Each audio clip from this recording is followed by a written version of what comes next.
Rated M for mature.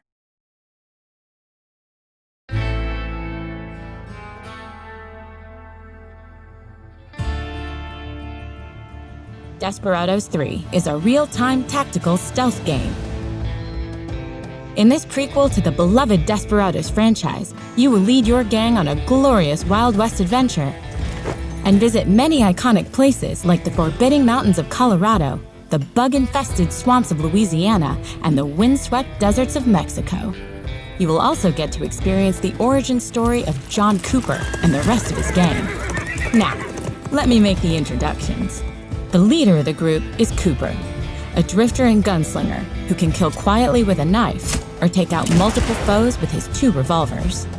Strongman Hector carries a giant bear trap and can slay the toughest opponents with his trusty axe. Doc McCoy, cold-blooded bounty hunter, likes to be methodical, using lures, knockout gas, and his buntline special to take out his enemies from a distance without making much noise.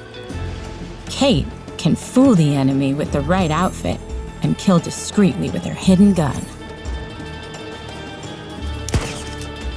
Isabel uses jinxes and poison darts to manipulate and control the enemy's minds. And there are a lot of enemies. In Desperados III, you are always outnumbered, but you will quickly learn to read situations. By displaying the view cone of your enemy, you can check precisely what they can see. By crouching, the dark area can be passed through safely.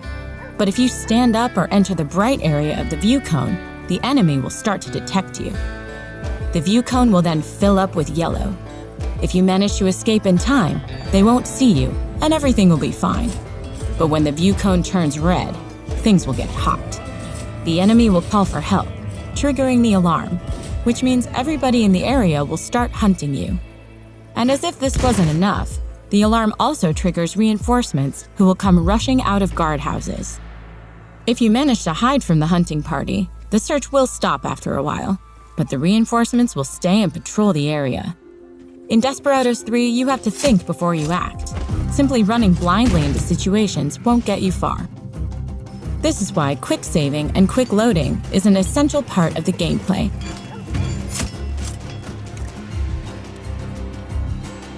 It gives you the opportunity to try out different strategies when approaching the enemy. But now, let's see how we can use our gang's skills to show the enemy who's boss. Whenever you encounter a new group of bad guys, placing your gang in safe observation spots saves you from being surprised by patrols. You will quickly get a sense of blind spots or weaknesses in their routine. There are always a multitude of options for how to use different skills, allowing you to take out the enemy one by one. A very simple example would be Cooper's coin distraction trick that allows Doc to make that guard disappear. After you take out a guard, don't forget to hide the body. Dead or tied up enemies will also trigger the alarm if they are found by their buddies. There are many ways to get rid of your victims, like dragging them into bushes, throwing them down cliffs, leaving them in shallow water, or hiding them in a wardrobe. Any trouble? Nope, nothing. Most of your enemies are not stupid, though. Patrols will start looking for missing friends. Are you hiding from me? Poncho guards are smarter and more disciplined, so they cannot be fooled that easily. Guard dogs may have a shorter view cone, but they will sniff you out even in the best hiding places. And the elite long coats only fall victim to the most sophisticated plans. Or Hector's huge axe. Another great way to take out your enemies without raising the alarm is to utilize environmental hazards. Smash your enemies with a loaded crane. Make them jump on the love train. Or give them a free ride in a minecart. If an enemy gets killed by accident while his friends are watching, they won't raise the alarm, since they don't suspect that you caused it.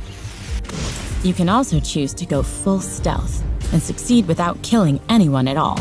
By using your knockout and tie-up skills, you can complete most missions without a single murder. But if you decide to permanently rid a whole town of bad guys, that's fine too. Should you run out of patience with one of the more brutal puzzles, you can turn the game into a tactical shooter. If you play it smart, you can get loud and use your guns to fight your enemies. Just make sure you keep an eye on your ammunition and the cooldown time of your skills. And there's one more thing you'll need. When you activate Showdown mode, the whole game pauses. This gives you time to react if something didn't go as planned. Showdown mode is your best friend if you want to get everything out of Desperados III. Instead of loading a save game, you now have the means to get through hairy situations, even when the alarm has already been raised. And if you think pausing the game is too lily-livered for you, you can turn it off in the options menu. More often, you will use Showdown mode for planning complex actions. You can give each of your gang members a distinct command, which they will then execute simultaneously. This gives you the opportunity to take down multiple enemies at once, even when they watch each other closely. That said, you can also use Showdown mode to elevate your gun skills to the next level. Here, you can combine the pause feature with the planning feature so you can play out tactical shootouts. Coordinate your attacks, draw attention away from your friends, and play cat and mouse while your guns reload. Whatever your approach is, just make sure that in the end, no enemy is left to tell anyone what hit them. Desperados III launches on June 16, 2020 for PlayStation 4, Xbox One, and PC.